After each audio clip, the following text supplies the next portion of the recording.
Hello friends, vibrant academy मध्ये आपलं पुन्हा एकदा स्वागत. So next topic three domains of life. What is domains? Domains is the higher categories to the kingdom.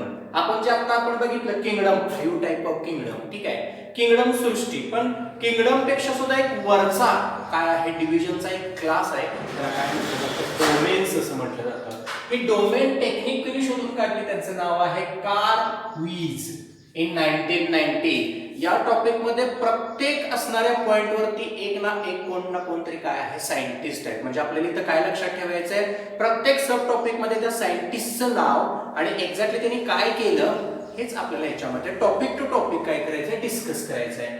मग या तिसऱ्या असणाऱ्या या टॉपिक मध्ये काय आहे, कार्ल लुईस यांनी ही डोमेन टेक्निक शोधून काढली. मग ही डोमेन्स काय आहेत, तर त्याच्यामध्ये पहिल्यांदा बॅक्टेरिया घेतले, त्याच्यामध्ये आर्किया घेतले आणि शेवटी काय घेतले, यूकॅरियोटा घेतले. Bacteria and archaea both are unicellular and microscopic. Archaea आणि बॅक्टेरिया जे आहेत ना, हे डोळ्याने उघड्या दिसत नाही, ते मायक्रोस्कोप मध्ये बघावे लागतात, कारण त्यांचं सेल्युलर स्ट्रक्चर आहे, एकपेशीय सजीव आहे. मग बॅक्टेरिया आणि आर्किया हे पूर्णपणे कशा आहेत, प्रोकॅरियोट्स. ठीक आहे, हा पॉइंट तुम्हाला 9वी आणि 10वीला झालेला आहे. प्रोकॅरियोट्स, मराठीमध्ये त्याला आदिजीव असं म्हटलं जातं. प्रोचा अर्थ असतो प्रिमिटिव्ह, जुना, ओल्ड. कॅरियॉन म्हणजे काय, न्यूक्लियस.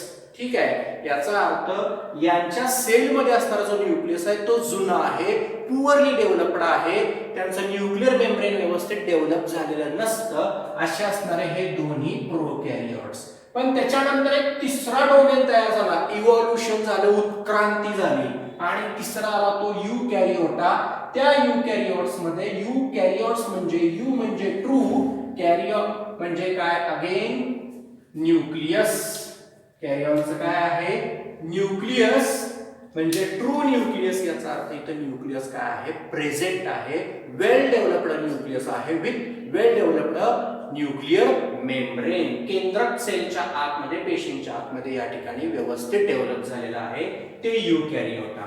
आता या तिन्हींच्या मध्ये एक युनिक फीचर आहे, ते कोणतं, RNA, रायबोसोमल RNA.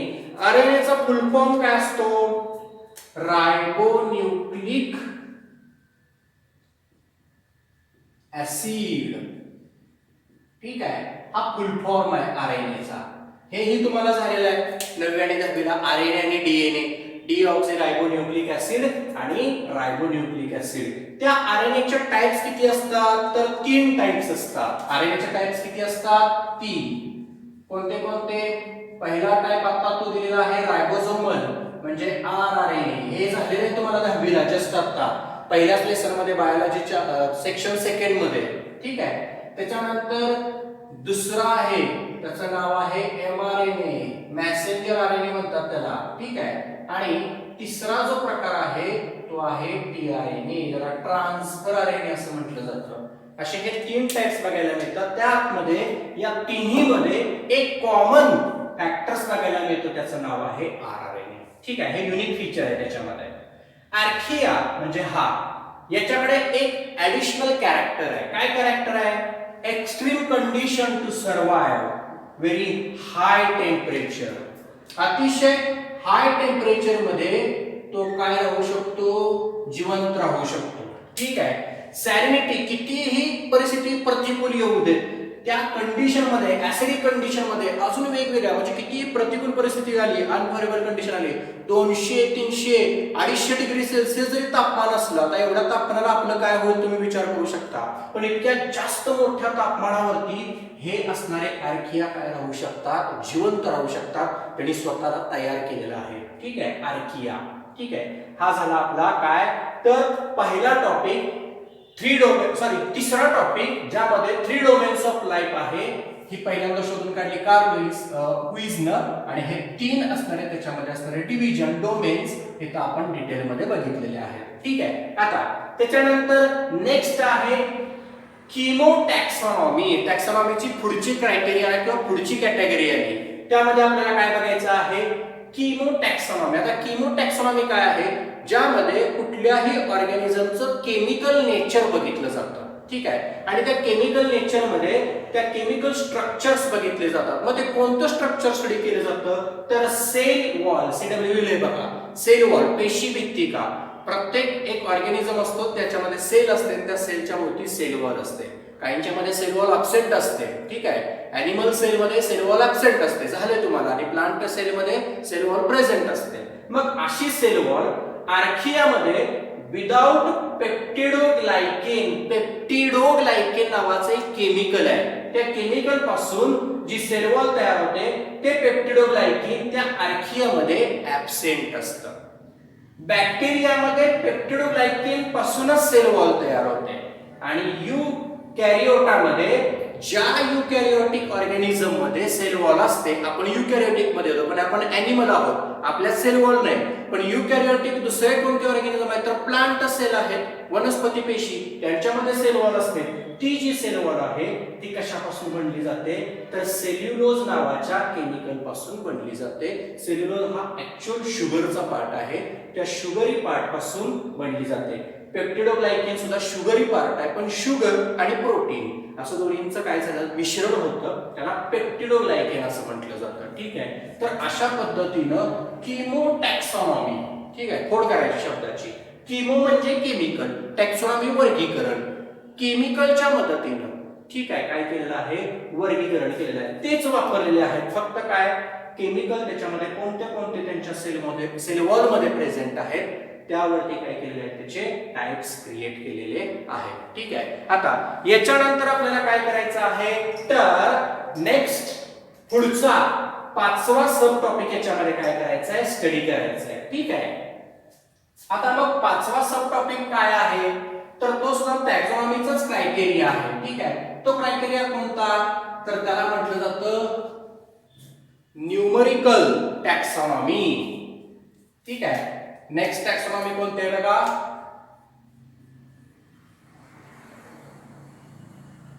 Numerical taxonomy. Numerical taxonomy आता याच्यामध्ये सिंपल आहे. ठीक आहे, काय सिंपल आहे याच्यामध्ये, तर ऍनालिसिस केलं जातं. प्रत्येक ऑर्गॅनिझमचा काय घेतला जातो, एक नंबर घेतला जातो, नंबर ऑफ ऑर्गॅनिझम कलेक्टेड, आणि त्या ऑर्गॅनिझमचं एक पर्टिक्युलर काय केलं जातं, अनालायझिंग केलं जातं. ठीक आहे, कॅरेक्टर डेव्हलप कसे होतात, ठीक आहे, त्यांच्यामध्ये त्यांचं काय केलं जातं, तर क्वांटिटी चेक केली जाते. ठीक आहे, number of character and their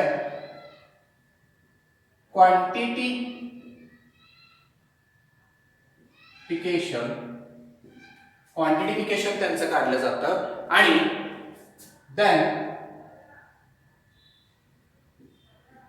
their analysis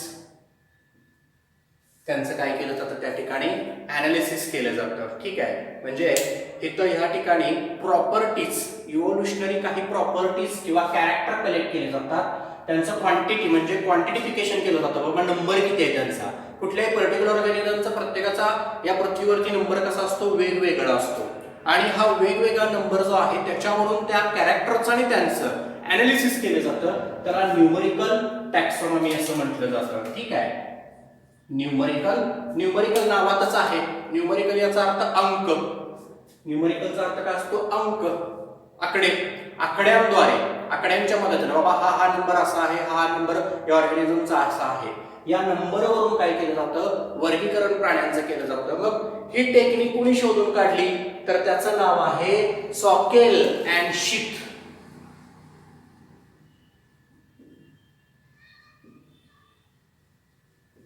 सॉकेल आणि जे शीथ आहेत सायंटिस्ट, यांनी 1963 मध्ये ही टॅक्सॉनॉमीची मेथड आहे, ती मेथड काय केलेली आहे, शोधून काढली. आपण 1 बाय 1 टॅक्सॉनॉमीच्या मेथड्स बघतोय, आणि ज्या मेथडमध्ये 1 बाय 1 आपण आता 5व्या टॉपिक पर्यंत आलेलो आहोत, आणि ज्यामध्ये आपण न्यूमरिकल टॅक्सॉनॉमी मध्ये एक्झॅक्ट असणारा कोणत्याही ऑर्गॅनिझमचा कॅरेक्टर स्टडी करत असताना त्यांचा नंबर, क्वांटिटी, आणि मग त्याचं क्लस्टर ऑफ अनालिसिस केलं जातं. ठीक आहे, जस्ट लाईक अ क्लस्टर. ठीक आहे, बंच ग्रुपने घेतले जातात असे, आणि मग त्यांचं काय केलं जातं, अनालिसिस केलं जातं ग्रुपनं. ठीक आहे, एखाद्या वर्गामध्ये 50 विद्यार्थी असतील तर 50 विद्यार्थी त्या वर्गामध्ये बसवून त्यांचे कॅरेक्टर नंबर पहा, एवढ्या एवढ्या ह्याच्यामध्ये एवढे एवढे या उंचीचे आहेत, 40 विद्यार्थी बाबा 5 फुटापेक्षा जास्त आहेत, 10 विद्यार्थी 5 फुटापेक्षा किंवा 5.5 फुटापेक्षा कमी आहेत, हे कॅरेक्टर तिथं काय केलं जातात, कम्पेअर केलं जातं. त्याला म्हटलं जातं न्यूमरिकल टॅक्सॉनॉमी. ठीक आहे, त्याच्यानंतर नेक्स्ट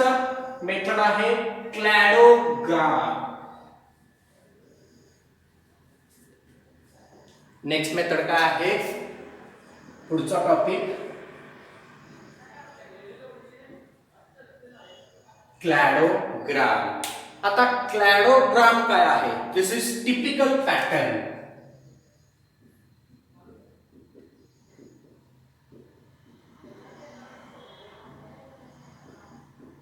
हा टॅक्सॉनॉमी मेथडचा टिपिकल पॅटर्न आहे. टिपिकल मेथड किंवा टिपिकल पॅटर्न ऑफ टॅक्सॉनॉमी. ठीक आहे, या क्लॅडोग्राम मध्ये काय केलं जातं, तर हायपोथेटिकल रिलेशनशिप डिनोटिंग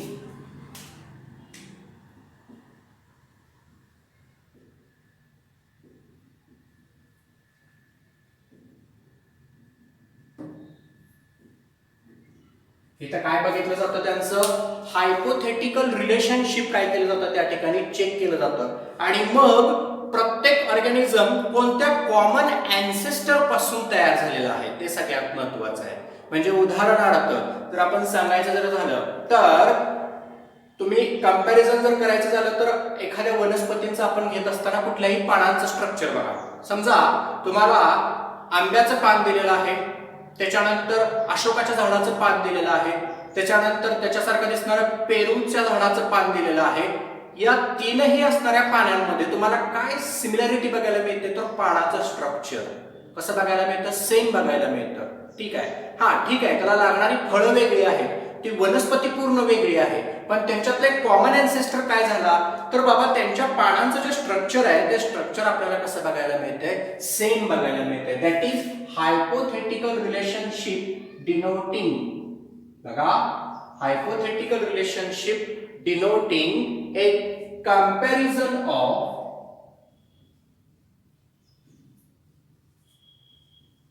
organism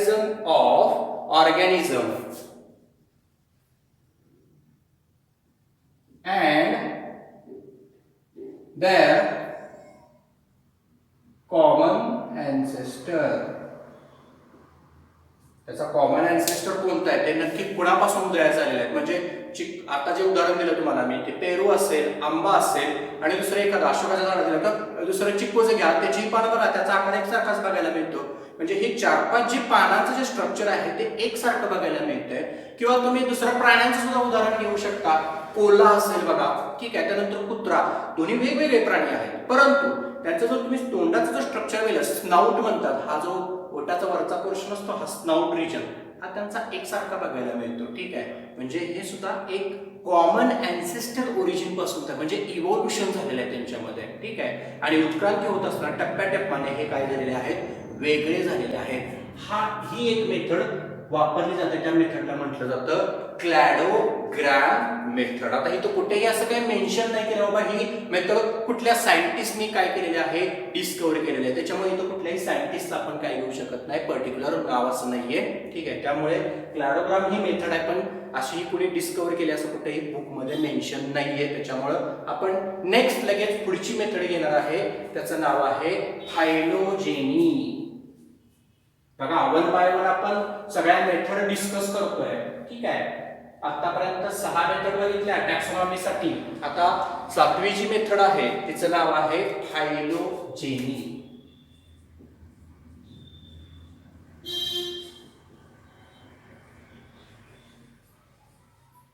आता फायलोजेनी ही मेथड जी आहे ह्याचं रिलेशनशिप आहे ते कसलं आहे, तर इव्होल्युशनरी रिलेशनशिप.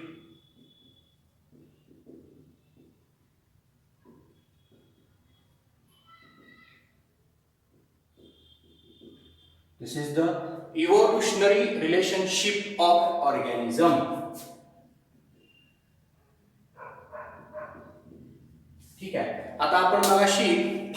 सिमिलॅरिटीचा एक पॉइंट बघितला होता क्लासिफिकेशन मध्ये, कॅटेगरी बघितली होती.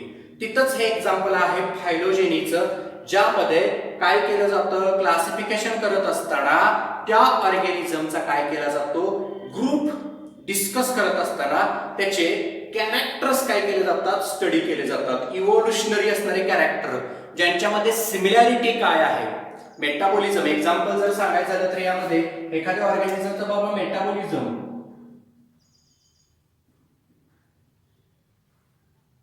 हे मेटाबॉलिझम बऱ्याच ऑर्गॅनिझम मध्ये काय असतं, सेम असतं. हे मेटाबॉलिक जे फंक्शन आहे हे काय आहे, सिंपल. त्याचं मेटाबॉलिझमचे जे फंक्शन आहे हे सिंपल बऱ्याचशाच ऑर्गॅनिझम मध्ये सेम असतो. त्याला म्हटलं जातं फायलोजेनी म्हटलं जातं.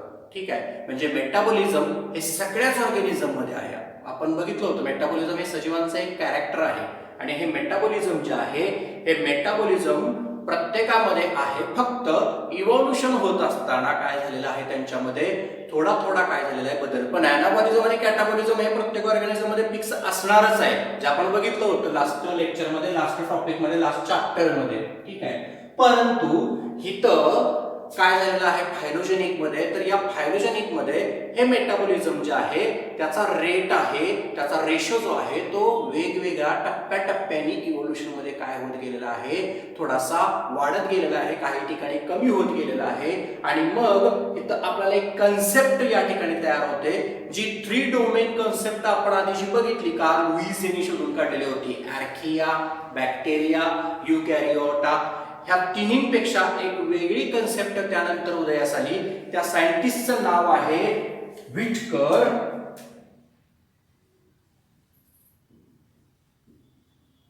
आणि ह्या व्हिटकरनी काय केलेलं आहे, तर या व्हिटकरनी 5 टाइप ऑफ किंगडम सिस्टीम तयार केली, जी आपण मगाशीच घेतलेली आहे. कोणती कोणती, पहिला मोनेरा, दुसरा प्रोटिस्टा, तिसरा फंजाय, चौथा प्लांटी आणि लास्ट ॲनिमालिया.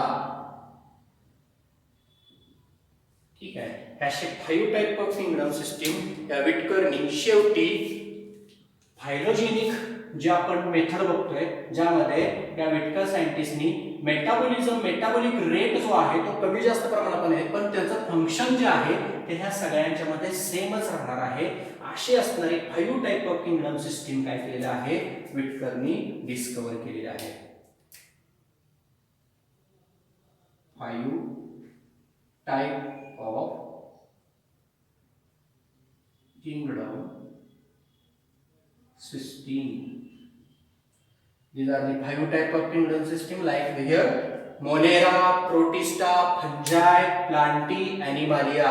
कोणी झोपे जरी विचारलं 5 टाइप ऑफ किंगडम सिस्टीम, तर तुम्ही बायोलॉजी विद्यार्थी आहात, तुम्हाला सांगता आले पाहिजे 5 किंगडम. कोणते कोणते, मोनेरा, आणि सिक्वेन्सली सांगायचं.